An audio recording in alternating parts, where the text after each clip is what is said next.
ناظرین، قدرتی سرسوں کے زرد پھولوں نے ہر طرف سنہری چادر اڑا دی۔ یہ مناظر نہ صرف آنکھوں کو بھلے لگتے ہیں، کسانوں کے لیے خوشحالی کی نوید بھی ہیں۔ اسی پر اباڑوں سے علی نواز شر کی یہ رپورٹ دیکھیے۔ اباڑوں اور اس کے نواحی علاقوں کی جہاں دور دور تک سرسوں کی زرد پھول لہرا رہے ہیں، خوشبو سے محروم ہونے کے باوجود یہ پھول خوبصورتی میں اپنی مثال آپ ہیں۔ کھیتوں میں پھیلا زرد رنگ ایسے محسوس ہوتا ہے جیسے زمین نے قدرتی حسن کی چادر اوڑھ لی ہو۔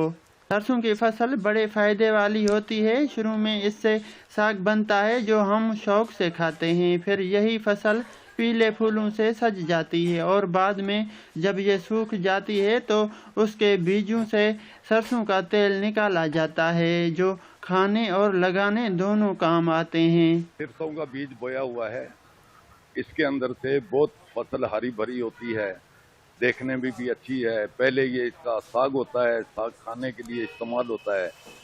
اس کے بعد یہ پھول آ جاتے ہیں ہرے ہرے کچیا سونے، اس کے اندر سے پھر وہ اپنا سرسوں نکلتی ہے۔